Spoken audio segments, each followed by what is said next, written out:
কারণ ভারতবর্ষে অসম্ভব কিছু নেই।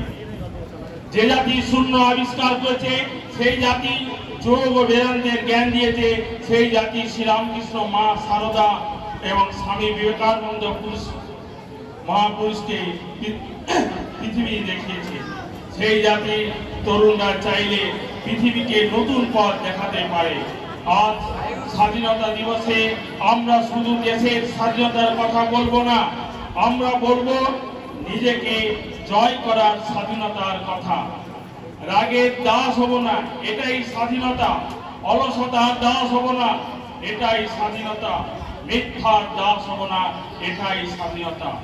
নেশার দাস হব না, এটাই স্বাধীনতা। মোবাইলের দাস হব না, এটাই স্বাধীনতা। আর সবচেয়ে বড় কথা, স্বার্থপরতার দাস হব না। দেশের জন্য, সমাজের জন্য, মানুষের জন্য বাঁচব, এটাই প্রকৃত স্বাধীনতা। প্রিয় ছাত্র বন্ধুরা, তোমাদের মনে রাখতে হবে, দেশ শুধু দিল্লিতে নেই, দেশ শুধু কলকাতাতে নেই, দেশ শুধু সংসদ ভবনে নেই।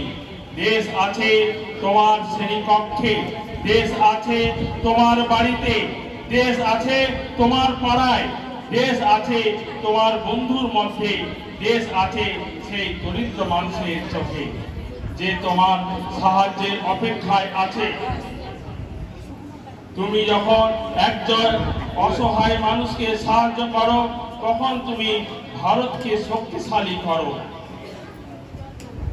যখন তুমি সত্য কথা বলো, তখন তুমি ভারতকে শক্তিশালী করো।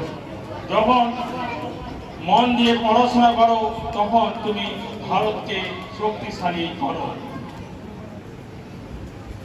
তুমি যখন নিজের চরিত্র গড়ে তোলো, তখন তুমি ভারতকে গড়ে তোলো। আজ এই বিদ্যা মন্দিরের ছাত্রদের কাছে আমার একটি আবেদন, তোমরা শুধু সফল মানুষ হও না, সার্থক মানুষ হও।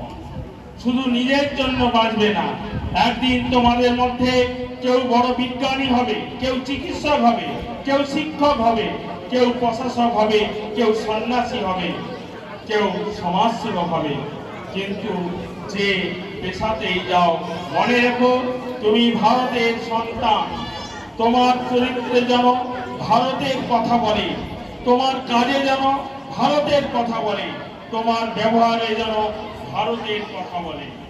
আজ আমরা সবাই মিলে একটি সংকল্প করি, আমরা দেশকে ভালোবাসবো, আমরা প্রকৃতিকে ভালোবাসবো, আমরা আমাদের বাবা মাকে সম্মান করব, আমরা শিক্ষক গুরুজনকে শ্রদ্ধা করব, আমরা মিথ্যা, অন্যায়, দুর্নীতির বিরুদ্ধে দাঁড়াবো, আমরা দুর্বলকে সাহায্য করব, আমরা মন দিয়ে পড়াশোনা করব, আর সবচেয়ে বড় কথা, আমরা এমন মানুষ হব যাকে দেখে আমাদের দেশে একদিন গর্ব করে বলবে, এই আমার সন্তান।